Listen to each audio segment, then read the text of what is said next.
what would you say right now is kind of like the future of where you see things going in tech? You know what's interesting? Like, there's more and more tools now for people to be able to. Again, I don't want to use jargon on this, but you can abstract a lot of the component parts of your technology stack to businesses that do these things. And so what's happened there is, like, if you think about, let's call it 15 years ago, like, what's going to make you a successful tech startup? It might have been longer than 15 years ago, but like maybe 15 to 20. Could you buy hardware, and did you have racks that you could install the hardware on and actually run something?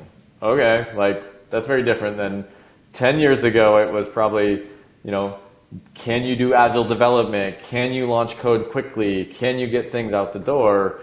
And now all of those things are sort of assumed because there's so much infrastructure that's built in from like AWS and all the rest of the players that are around this space that you can get functionality up and running really quickly. And so I think what's changing and what the future of tech is it's really honing more and more and more in on what is the thing that makes your business very, very unique compared to others. And it's not going to be what hardware you're running on. It's not going to be your software stack. It's not going to be your software process. It's really going to come down to what's that value add thing that you're solving a problem that nobody else can solve.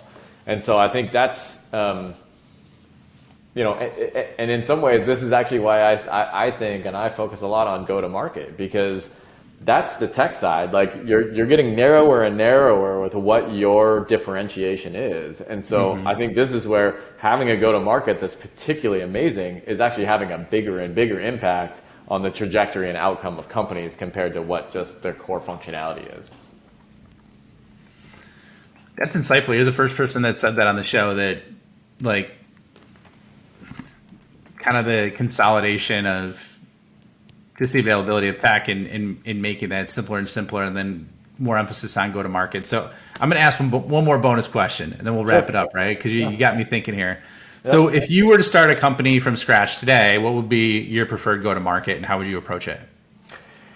It's a really interesting question, because I've seen founders actually go from like, hey, I was just in enterprise, and so now I'm going to go to a freemium model, and they're going to get up to speed. I've seen a lot of people go into open source models where you get sort of natural adoption stuff happening.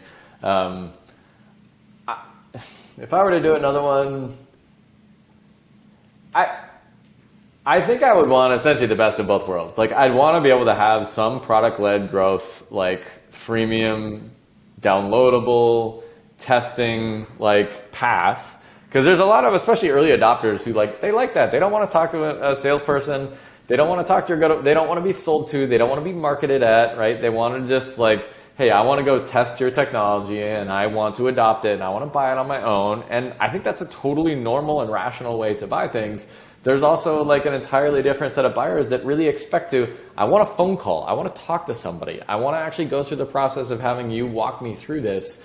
And a lot of that is through the channel still, right? Like, and you're still working with value-added resellers and resellers across the world, and certainly across the United States. And so, I think the ideal scenario is being able to have something that can really go through both of those motions. And by the way, any company that has any level of success at the product-led growth stuff or the open source models, they move to enterprise eventually. Like, enterprise is in everybody's future. And so the question is, can you adopt that in enterprise, and can you get a successful enterprise model going earlier than others? And can it be self-sustainable to be able to do that? And so, it's sort of I think most people would say, oh, you need to kind of go one path or the other. But I would actually say that like you can do both, and enterprise is always going to be an eventuality if you get to the large scale that I would expect to be able to get to in the future.